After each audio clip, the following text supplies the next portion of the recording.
Ooh, you got a different shirt. What's up, guys? I do have a different shirt. And VeonBell signs with the Kansas City Chiefs. This is crazy. I know if you saw our last video, I literally was saying there's no way he signs with the Chiefs. He said literally 0%. I was trying to manifest that, and clearly sometimes you just got to learn to let go. Ooh, to learn. that's a good song. Yeah, to learn to, Frozen? I don't know. To learn I thought you just invented it. You know, one door closes, three open. Pretty much, he signs with the that was hilarious. You're stealing my joke now. He signs with the Chiefs. Originally, it was between the Bills, the Chiefs, and the Dolphins. Then he brought it down to the Chiefs and the Dolphins. It was like, do I want the money on the Dolphins side? Or do I want that chip? Or do I want that chip with the Chiefs side? He picked the chip, which probably is a smart move. We all would do it, honestly, unless you are the Wolf of Wall Street. Unless I'm in my the circumstance that I am right now financially. Yeah. Then I would definitely go to Miami. Now, Let's move to Miami. I don't even know what a chip is right now. Yeah. I don't care about chips. But this is crazy, man. This, ruins very, very, very, very greatly the implications of Clyde Edwards-Helaire, their star 100%. first round running back who they drafted, the first running back off the board in the 2020 NFL draft. Super sad, man. I think this was like one of the worst decisions, and I'm not honestly. Let me take it out of perspective. Wait, where are we taking it out? Okay, even though I'm invested in Clyde, let me just take it back. You have Kansas City is my favorite team. Just to bring that up, I think that it was, although it guarantees them this year, right? Okay. And I will not argue with that. I think it even brings we don't even think that their chances of winning a title would get even more, but this definitely does. I think for the future, Boris, what are you doing? All right. This guy's reading the sleeper notifications in the middle of our episode. Literally what #Richard does every single time. I'm just messing around. All right. But wow, I think you have so much energy right listen, now. I love I'm hyped on this. I think, though, from an outside perspective, for the future-wise, I think this was one of the stupidest moves they could make. You're developing your rookie. You're giving him the amount of touches. You're showing him what it takes to win a Super Bowl, and then you bring in this 28-year-old veteran that's going to leave your team next year. I like the move for this year. I understand. So I actually was the one that said that yesterday, too. Mm-hmm. But after really, really, really, really, really highly thinking about it, I think there's no one, yes, there's someone better, maybe if Peterson was there or something, but there's very few running backs that to me are that good. And honestly, I actually look at it really good for the short and the long term for the Chiefs. Because the way I look at it for the long term is that here's a guy that you can learn from. In that aspect, sure. You can learn and grow from a guy. But I don't think Clyde needed learning. He was looking really good. Honestly, I'm saying it doesn't learning more, as much as you think you're really good, as much as he looked good, there's still things. You're always evolving. You're always growing. You're always learning. I get that aspect. Trust me, I get it. Yeah, I think bringing him in terms of coaching Clyde Edwards-Helaire, definitely a smart move in that sense. But I think that where he's going to learn the most is by getting touches and by going on the run with them, by being in the playoffs, by being in those close situations. I think that's where he's going to learn the most, as opposed to letting VeonBell. But what I'm actually very, very excited to see, right, because this is a possibility. I'm not saying this does happen. I hope you don't say something mean, because this is not what we say in the show. I promise you, it might be a little mean, but it's not that mean. But remember, we don't wish ill things upon people. No. Injury-wise, no. Oh, yes, okay. there is the aspect of VeonBell is 28 years old, and he could get injured. Okay. So, I wouldn't be unloading Clyde right now for anything. Well, we'll talk about the fantasy implications. First, I want to get this done. I think that there's a very big possibility. Now, I don't think this is 100%. But there is a possibility where this actually happens, where if you watch the Kansas City games, it wasn't Clyde. Clearly Clyde was looking really good. He was looking like a very, very, very talented running back who can make guys miss, create space, create separation, have really good burst. It clearly was the O-line. The O-line was just very, very bad in terms of run block. Couldn't create space, couldn't give him holes to run through. Pass block, they're amazing, of course. So I think there's a possibility. Of course, it might not be, like I said, where literally VeonBell comes there and is worse than Clyde. Cannot make holes, cannot create space. I mean, I don't think that VeonBell, at being 28 out of his prime, is going to magically make that line look better than it looked. And then that's another question we can talk about. Before we go into the fantasy implication, take a better ticket on Sunday. Please come back to LA. Take a better ticket on Sunday. Take a better ticket. Please come back to LA. What are you doing, Boris? That's my mom. I don't really understand what that meant. So before we go into fantasy, what that means for your leagues, for your team, the biggest question is he does he still have it? Is he overrated? Is he underrated? Does he still have, does the bell still ring inside of him? And I still think he has a lot to give. Like, I literally think, he's like, I don't know, maybe at like 60% he still has left, 50%. And to me, that's still a lot for a player like that. And, we talked about this earlier, and we said that, he missed 1 year. And then he he did play like last year. But, I mean, how much energy did he really give to Gase? Whoever gives that much energy to Gase? And then this year, he was like injured on IRs. Because who the heck wants to play in that system? Like, Sam Darnold was even like, bro, let me out of here. Flacco was like the only one who's like, bro, like, this is my only opportunity, bro. Like, I got to do this. And Crowder's like, yeah, whatever. Like, I know I can catch the ball. Right. Mims is like, bro, like, I'm a rookie. I should shine. Wait a minute. I'll put myself on IR. My agent told me that, you're going to go to Gase. And I didn't really understand it until I came there. And I was like, all right, for the first 7 weeks of the year, I'm going to try not to play. And maybe Gase gets fired. Like, there's a high chance. Right. And now he's like, wait a minute. Gase, like, clearly he's going to be there for the future, forever. Fine, I'll, like, play. Chris Herndon said, yeah, I'm going to need the ball more. And they said, I don't know who you are, Chris Herndon. Who are you, Chris Herndon? You actually have good metrics and you look good, but we're not going to give you the ball. Yeah, but... No. Okay, so bottom line is I think he has a lot in him. I agree with you. The whole point isn't to me if Clyde has it or not. Right. I don't think Clyde looked bad, so they're going to put him. He looked really good. Yeah, I think. It comes down to is Le'Veon Bell, and in my personal opinion, no, by a mile. But if I was to bet, like if I was actually a betting man, I would put my house that Le'Veon Bell has an MVP season because he just left the clenchedness. Right. You always bet your house, and the thing is, one, it's not really your house, right? You have people living in that house with you. Listen, clearly, like, it's not your house, and we all pay I rent will bet too. the and then, portion like, how many that you own, but clearly you've also lost your house multiple times already. Clearly, you haven't won every. But I've time. won my house sometimes, so I'm in the multitude of houses. Okay, pretty much. I think Le'Veon Bell's washed, but whether or not he is washed, he just left the clenched hands of Adam Gase. I'm very, very, very, very, very, very. As much as, like, if you're a Clyde owner, dude, yikes. Right. I am so. If I wasn't excited to watch the Chiefs before, right, bro, like, Bell used to be one of the most exciting players to watch. I mean, clearly used to be. There's no point to argue. We have different opinions. Yeah, we're gonna see. I think you wish it more than anything. No. I think that there's either some one can chance, happen. For of sure. course, I'm not going to deny that he can't be a beast. I think there's a possibility. I would lean to him being 28 and him being just like missing that year and all of that. Him being not as talented as he was in his prime. And I think the combination of that and the O-line isn't going to help him.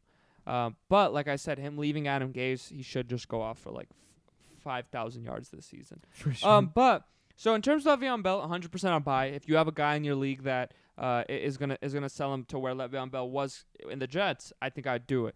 But I wouldn't overpay. His stock goes high for sure. But I wouldn't overpay. Like I wouldn't go out and like try to get him and give up a good piece because. So I think right now, personally, I think he has a slight edge on Clyde because I think he gets.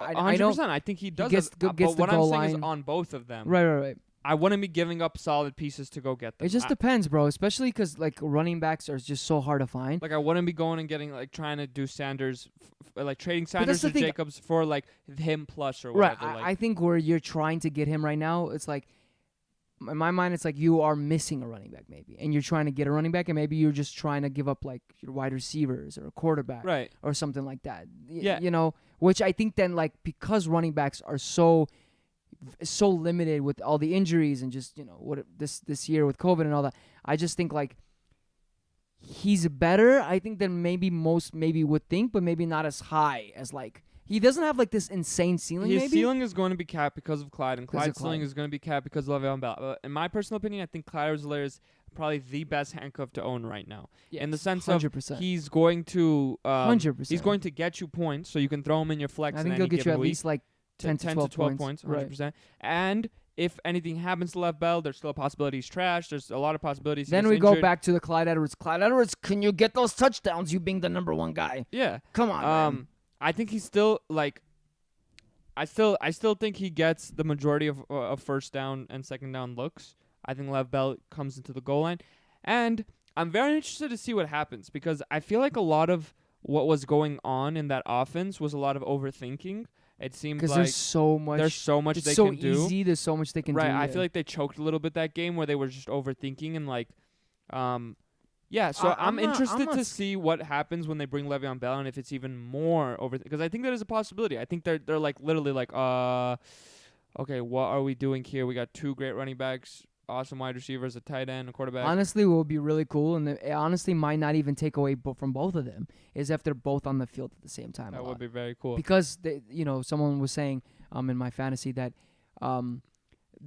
Bell is probably their best slot receiver. Like the thing is about him, he's probably top 5 best catchers. Right, like, of course. But out there. So like him being just like another wide receiver, especially them not having Sammy Watkins. Sammy Watkins. I mean, I wanted to talk about that. What do you think this implies for Tyreek Hill, Watkins, Hardman, Travis Kelce, Mahomes? I think in terms of... I think for Watkins, maybe he loses it. Watkins, McColl, DeMar Robinson, this completely ruins them. I think for Tyreek Hill, I think it just opens up more stuff, bro. I think Tyreek Hill... I'm way more scared about Tyreek Hill than Kelce. I will say that. I think this is a little bit scary because if they do start converting on the goal line, you know what I mean? Like if Le'Veon Bell is a better running back and starts running more and they start giving him 20+ carries or whatever, I think it'll be bad for Hill, even bad for Kelce potentially. You know what I mean? Yeah. In the possibility I where get Le'Veon you if Bell they do goes, that, but like I still think they like to have fun. Hey, we got a like. Thanks whoever liked it. I think they still like to have fun. For sure. And I think I just don't see them like just not throwing the ball. I don't at all. see I don't know. Le'Veon Bell doing that. So I in do. my sense, I don't don't think see any of them doing that well, but I just think like they're gonna utilize. The thing is about Andy Reid, why I'm all excited about. I'm still kind of excited about Clyde. I think they're gonna utilize all of them very well, and it's gonna be fun. It's like a college. He's like a college-based thinker. He's just like likes to do all exciting, cool little things, and yeah, I think it would be really cool. Like I said, Bell as a slot receiver. You got Tyreek Hill. Let's do it. Just like, to get him away from the back. Yeah, and then Clyde can get his little touches. As a midget little runner, can get his little. Whoa. I don't know how. I don't know if you could use that word. Yeah, I don't know. Sorry, I don't. Well, we thought we would just hop on here and to Talk I'm about sure fantasy? you were wondering if I was going to be depressed and my life Oh, was over. bro. Before this episode, before we went live I was on. actually not that bad. at all. Okay. What? I don't want to get into an argument right here. No, seriously. About if you were depressed. I mean, don't- you were definitely down. Down, A yeah. good I don't amount. know. I don't think I was like depressed. It hasn't hit me like until I see Le'Veon It's Bell. like when your girl.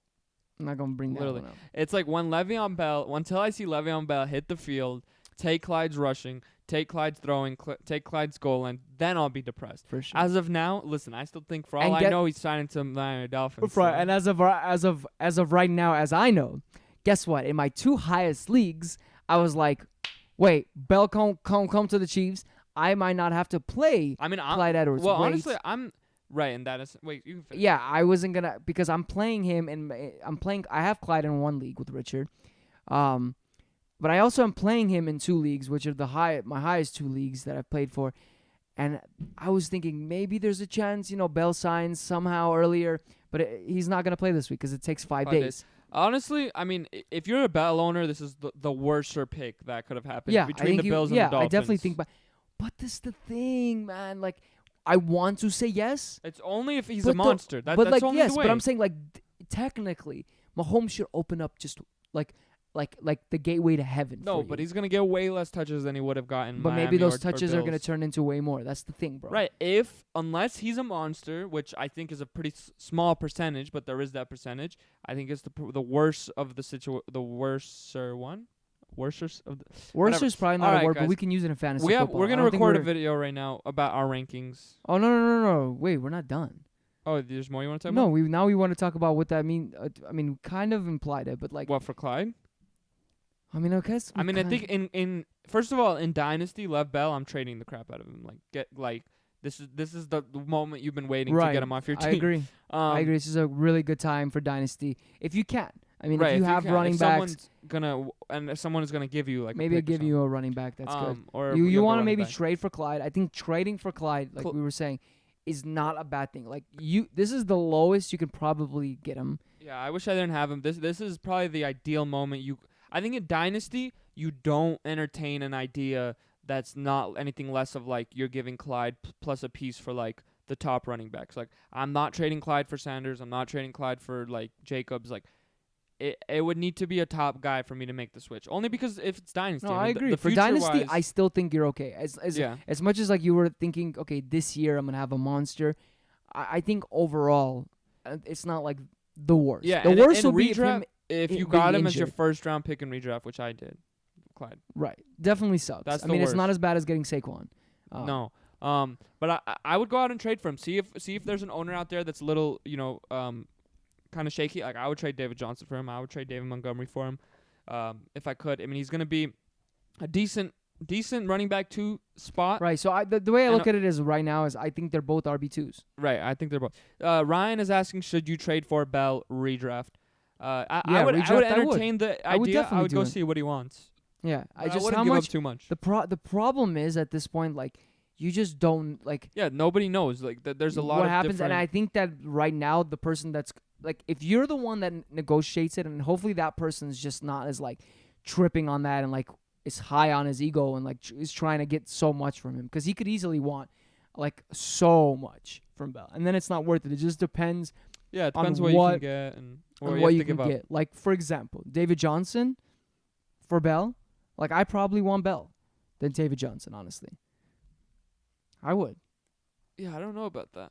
This is close for sure. Yeah, I think I really listen. I'm It's gonna like, say who it do you here. want? I might be wrong. I'm okay to admit it. I really think Bell is back. I think he's gonna have an amazing opportunity to show off his stuffs. Trade Hollywood? I would not trade Hollywood for Bell. What other? No, tell me what are your wide receivers? I mean, That's yeah, not it true, just bro. depends on who your team is. Yeah, but what's I your wouldn't team? straight up based on like no based knowledge of a based team. on no nothing, yes, maybe potentially. But if you need a running back and you have Hollywood Brown, If you have ASAP. Yeah, ASAP. if you're stacked on wide receivers, sure. You have good amount of wide receivers, yes. I just think Bell is gonna do well, bro. I think having an RB2. But you don't know that. Yes, there's a possibility that it happens, but there's a possibility. There's a very realistic. Bro, let me tell you something. There's a realistic possibility that both of them are shit because they both take away from each other. I mean, I'm not saying that's what's gonna happen, but like we can't deny that that's a possibility. Right, that we is. can't deny that Le'Veon Bell is the running back 2 on that team. Like that could happen. We can't deny that Le'Veon Bell can suck. Yes, I can't deny that Le'Veon Bell could right, just of go course. off. And for this is the thing with fantasy. You have to take risks. you do have to take risks, but and this is the like. Let me I don't say think something. it's a higher Let percentage. me say something. That If Bell comes in first game, not this game but next game, and balls out, Uh-huh. you won't get him for nothing. You won't be able to trade him. So I'm saying this is the moment where you allow this is a prime time moment where you're okay, hopefully, right, I'm okay by to not miss giving it up, but you're okay to miss him. That's fine. I wouldn't. He I has would be Keenan, Cooper, Woods, Cooks, and Ruggs. Yeah. I would trade Keenan- Marquise Brown, right. Keenan, Amari Cooper, Robert Woods. I'd do it. I think you're pretty stacked there. And Ruggs is doing better, and Brandon Cooks is doing better. Yeah, but it depends who your running backs are. But if I need a running back, I'd Keenan. probably He pull said in Keenan Allen, Cooper, and Woods, and Brandon Cooks, and Henry yeah. Ruggs. Yeah, I probably would. but I definitely would. yeah, I mean, and what's for your running sure. backs? Well, what's your running back Right, situation? yeah. What is? But for sure, I think, it comes down to: are you willing to miss the chance on getting Bell? And how much are you? That's the thing. It's how much. Yeah, because to I me, the think it's a good- percentage of him hitting like to where you're saying to where you won't be able to trade him, which is what he gets like 15, 16 points, Okay. plus whatever. Right. Yeah, I mean, I think I put that at like 5%, maybe, like at most. I mean, yeah, It's I like don't know. very minimal percent that he not only in his first game back gets a bunch of touches in his first game with there, but also does really well in those touches. I do believe in him again. I'm gonna sit here and say I could be wrong, but I very highly strongly believe in him. All right, and I don't. So take whichever side you want. Well, we're gonna find out. It doesn't really matter. I mean, it doesn't even matter, but it clearly does matter because it's fantasy. You got a lot of money invested yes, in these it does leagues. matter, but it doesn't matter what you choose right now. Like this matters right now. What are you going to do? I mean, true, yes, and you can only make an educated. So where do you put that percentage? I think it's a 50-50, man. Wow. Yeah. All right, guys. Well, 51%. if you enjoyed the video, hit the subscribe button, hit that like button. Check out our Discord, yo. Check out our Discord. We have these talks in there. We have a bunch of awesome fantasy football community members in there talking it up, chatting it up. And we have our fantasy rankings up right now for week 6. That's exciting. You can check that out at our website. The descriptions are below. It's at thefantasyfootballbrothers.com. And right after this, we're going to be doing a live episode of our rankings and, how much our rankings differ or how much they don't. Yeah, guys. We'll see you right after this. Thank you for watching. Hope you enjoy. Have a good one. Peace. Thank you for joining the Fantasy Football Brothers for another episode. Visit our website at thefantasyfootballbrothers.com. Check us out on social media at the Fantasy Football Brothers. See you next time.